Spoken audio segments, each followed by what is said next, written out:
Praise the lord. મિત્રો, આજે આપણે પહેલો રાજા તેનો 19મો અધ્યાય અને તેની 4th કલમમાંથી પ્રભુના વચનો જોવાના છે.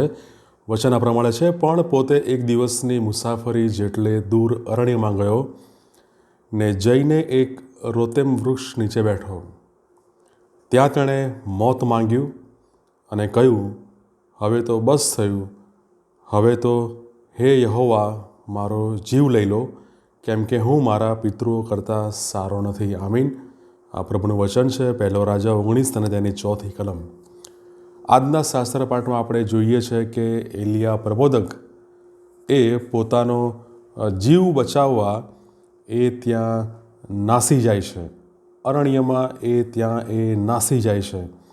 અને જ્યારે એ અરણ્યમાં નાસી જાય છે અને જ્યારે એ રોતેમ વૃક્ષ નીચે બેસે છે અને ત્યાર પછી એ મહાન પ્રબોધક કે જે પ્રબોધક એ જ્યારે 18મા અધ્યાયમાં એ જ્યારે પ્રાર્થના કરે છે અને ત્યારે આપણે જોઈએ છે કે એની પ્રાર્થના બાદ ઈશ્વર અગ્નિ દ્વારા એ દહનાર્પણ, લાકડા, પથ્થર, ધૂળ બધું બાળીને ભસ્મ કરે છે.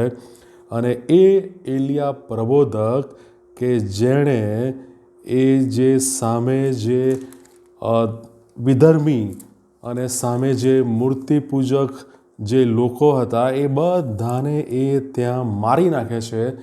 પણ એ એલિયા આપણે અહીંયા જોઈએ છે કે ત્યાં એ મોત માગે છે. એલિયા પ્રબોધક એ ત્યાં મોત માગે છે અને કહે છે કે હવે તો બસ થયું, યહોવા મારો જીવ લઈ લો. મિત્રો, ઘણી બધી વખત આવા પ્રસંગો આપણા જીવનોમાં આવતા હોય છે કે જ્યારે શત્રુઓ અને ઘણા બધા વિરોધ આપણી સામે એ હોય અને ઘણી બધી વખત આપણને એની સામે ટકવું, એની સામે ટકી રહેવું એ લગભગ અશક્ય લાગતું હોય અને ત્યારે લગભગ આપણું વલણ આવું જ હોય છે. અને એલિયા અહીંયા ત્યાં મોત માગે છે. પણ આવા સમયે પણ ઈશ્વર એલિયાને છોડી દેતા નથી.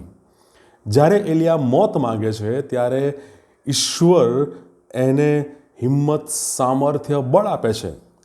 તમે જોઈ શકો છો પહેલો રાજા 19મો અધ્યાય, જ્યારે એ મોત માગે છે અને પછી એ સૂઈ જાય છે ત્યારે ઈશ્વરનો દૂત તેને ઉઠાડે છે અને કહે છે, ઉઠીને ખા. એને હિંમત, બળ, સામર્થ્ય એ ઈશ્વર તરફથી પ્રાપ્ત થાય છે. ક્યારે?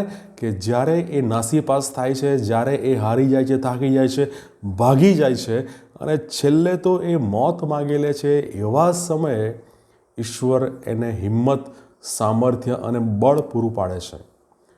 મિત્રો, જ્યારે આપણે એલિયાનો દાખલો આપણે જ્યારે જોઈએ છે ત્યારે આપણે સાથે પણ લગભગ આવું જ ઘણી બધી વખતે બનતું હોય છે. મિત્રો, જો આપણે કોઈ ડિપ્રેશનમાં હોઈએ છીએ અને ડિપ્રેશન જ્યારે જો આપણને વાસ્તવિક લાગતી હોય છે તો એ ડિપ્રેશન જેટલી વાસ્તવિક છે એટલા જ ઈશ્વર એ વાસ્તવિક છે એ આપણે સમજવું જોઈએ. જેટલી આપણી ચિંતાઓ વાસ્તવિક છે એટલી જ ઈશ્વરમાં મળતી આશા એ પણ એટલી જ વાસ્તવિક છે. અને જેટલા આપણને આપણા પ્રશ્નો એ વાસ્તવિક લાગે છે, એ રિયલ લાગે છે, એટલા જ એ ઈશ્વર એ આપણા એ વાસ્તવિક ઈશ્વર છે કે એ પરિસ્થિતિઓમાં એ આપણને હિંમત, સામર્થ્ય અને બળ આપે છે. ઈશ્વર અહીંયા એલિયાને અરણ્યમાં એકલો મૂકી દેતા નથી. ઈશ્વર અરણ્યમાં એલિયાને જાણે કે હારી જવાને માટે, જાણે કે એનો નાશ કરવાને માટે એને છોડી દેતા નથી.